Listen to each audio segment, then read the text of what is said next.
মানে কিমান টকা সাগৰীয়া মাছ সাগৰৰ পাৰতে খাই আছো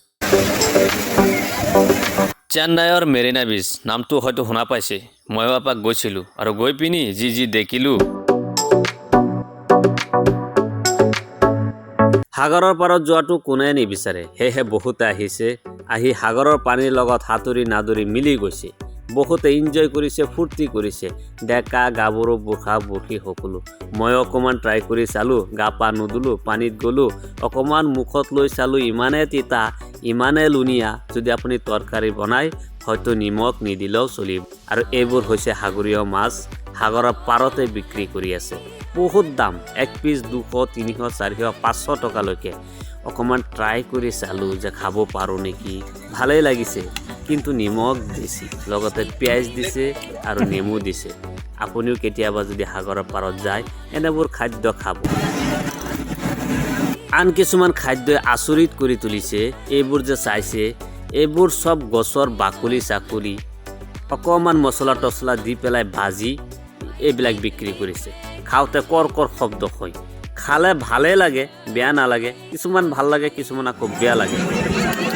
আপুনি বাৰু জানেনে তামিলনাডুৰ মানুহবোৰ বহুত কোলা আমাৰ মানুহতকৈ বহুত কোলা হলেও দেখাত বেয়া নহয় ফেচ কাটিং ভাল ফিগাৰটো ভাল ওখ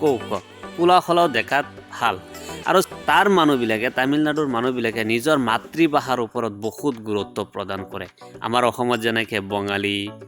হিন্দী কাৰ্বি মিচিং গাৰো বেলেগ বেলেগ ভাষা আছে তাত তেনেকুৱা নহয় হিন্দী ভাষাটো খুব কমকৈ কয় কিন্তু মাতৃভাষাৰ ওপৰত বহুত বেছি গুৰুত্ব প্ৰদান কৰে এইবোৰে হৈছে তামিলনাডুৰ প্ৰিয় খাদ্য ইডলি দোসা আৰু এটা কথা আপুনি যি খায় য'তেই খায় সবতে টেঙা খাব চাহ একাপ খালে তাতো টেঙা দিব কাৰণ টেঙা সিহঁতে খাই অভ্যাস কৰিছে তাত গৰম বেছি কাৰণে টেঙাও খাই বেছি আৰু সবজি উৎপাদন নহয় বহিৰাজ্যৰ পৰা যদি সবজি যায় তেতিয়াহ'লে তাৰ মানুহবিলাকে খায় আৰু যি খাব সবতে টেঙা খাব তামিলনাডু এনে এখন ৰাজ্য য'ত নেকি বেলেগ বেলেগ ৰাজ্যৰ মানুহবোৰৰ সমাগম বেছিকৈ ঘটে মানে বহুত মানুহ অহা যোৱা কৰে কাৰণ এই চেন্নাই এৰিয়াটো হৈছে ইণ্ডাষ্ট্ৰি এৰিয়া য'ত নেকি আপুনি বিভিন্ন ধৰণৰ কোম্পানী আৰু ফেক্টৰীবিলাক পোৱা যায় আপুনি যদি কৰ্মৰ উদ্দেশ্য চেন্নাইত আহে তো আপোনাৰ কোনো ধৰণৰ টেনশ্যন নহয় কাৰণ তাত আপুনি যিকোনো কৰ্ম এটা পাবই কাৰণ চেন্নাই গোটেই এলেকাটো এৰিয়াটো